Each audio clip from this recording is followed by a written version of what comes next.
তো হরে কৃষ্ণা, রাধে রাধে। আজকে তোমাদের দেখাবো দেব দিওয়ালি। দেখতে পাচ্ছ কলকাতা এখন কিন্তু দেব দিওয়ালি হচ্ছে। হ্যাঁ, সন্ধ্যা আরতি হচ্ছে, গঙ্গা আরতি। এটি হলো কলকাতা বাবুঘাট। দেখতে পাচ্ছ খুব সুন্দর একটা পরিবেশ। এখানে পূজা আরতি হচ্ছে গঙ্গা ঘাটের পাশে। দেখতে পাচ্ছ হাওড়া ব্রিজের পাশে। তো কিভাবে যাবে সবই দেখাবো।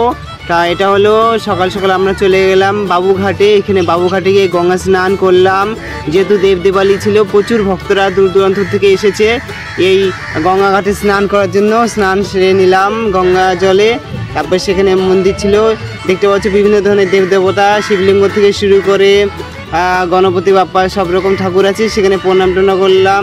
তারপরে ফুল দিলাম। এরপরে দেখতে পাচ্ছি এখানে মসজিদ ছিল, সেখানে কিছু সাহায্য নিলাম। এই যে bus stand, Babughat bus stand, এই ঘাটে আসলাম। দেখতে পাচ্ছ গঙ্গা মন্দির। এখানে সুন্দর করে কিন্তু প্রদীপ দিয়ে চারদিকে সাজানো হচ্ছিল।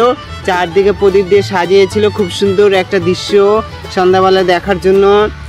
দেখতে পাচ্ছ গঙ্গার যে বাবুঘাটটা, সেটা খুব সুন্দর করে সাজিয়েছিল। আর ঢাকিরা ঢাক বাজাচ্ছিল। খুব সুন্দর একটা পরিবেশ ছিল। তো আমরা সেখানে গেলাম, গিয়ে যে সন্ধ্যার আরতিটা দর্শন করলাম। খুব সুন্দর একটা আরতি দেখলাম, যেটা হচ্ছে বানারসে আমরা দেখে থাকি। বেনারসের মতনই কিন্তু আমরা এখন কলকাতাও কিন্তু সেই আরতিগুলো দেখতে পারবো। প্রচুর কিন্তু দূর দূরান্ত থেকে দর্শক ভক্তরা এসেছিল সেই আরতি দেখার জন্য। আর একটা পাশে বড় একটা ডিসপ্লে ছিল, সেই ডিসপ্লেতে দেখা যাচ্ছিলো। আমরা সন্ধ্যা আরতিটা দর্শন করলাম, উপভোগ করলাম। খুব সুন্দর লাগলো আরতি। এরপরে আমরা আরতি দেখার পরে দেখতে পাচ্ছ প্রচুর কিন্তু দর্শক এসেছিল।